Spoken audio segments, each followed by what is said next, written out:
Hello everyone! So, I'm doing buffalo wings. Yung sauce na gagawin ko is DIY. Hiniwa ko lang siya sa maliliit. So, hindi lahat to wings. May part na yung leg. Hinati-hati ko lang siya sa maliliit. Ito, minarinig ko siya with a lot of lemon, a lot of pepper na powder, black pepper, na pa, magic sarap. Nababad ko na to mga 5 oras na siguro, I think. Yan, kasi kaninang umaga pa and hapon na. So, ang dinagdag ko lang dito kaya maputi siya is cornstarch, tsaka konting breading mix. Yun. So, konti lang kasi may butter tayo dito na. So, papainit natin yung kawali. Malinis yan, guys. Huwag kayong judgmental. Char.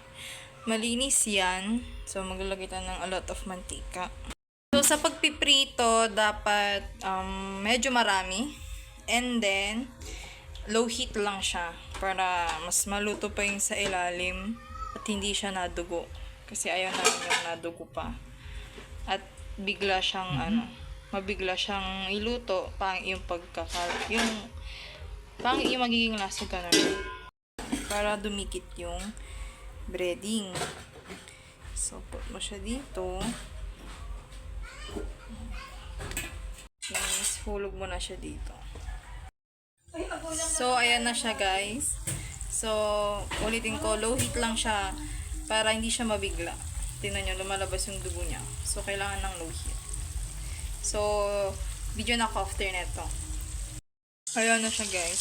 So, tumikim mo ka ng konti at sobrang sarap niya kasi kahit na hindi nyo effortan yung breading mix niya or yung butter niya, lagyan ng kung ano-ano pa, masarap na yung mismong manok kasi nga binabad ko siya sa lemon. Malasa yung lemon, guys. So,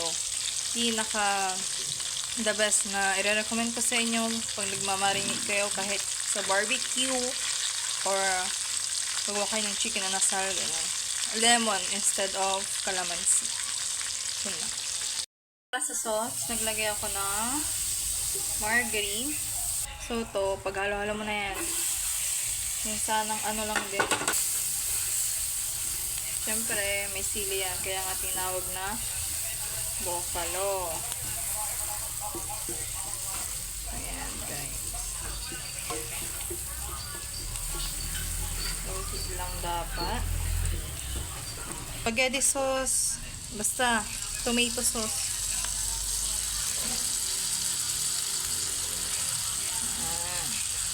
So, okay na yan. Bakit na yung margarine? Siyempre, guys, para mas malasa siya. No? Para mas malasa. So, dagdagan natin ng tubig yan. So, dagdagan na natin siya ng konting water. Yan.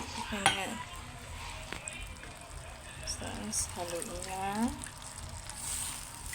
ng mabuti.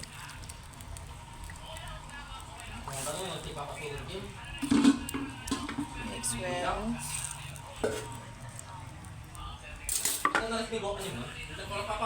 And then, paalat, pampakulay. Tsaka, paminta na naman, syempre. Favorite kong paminta. Pero, konti na lang kasi may sili na siya. Okay na yan. So, mix lang. Ayan. Mix lang natin siya. Next natin yung sugar.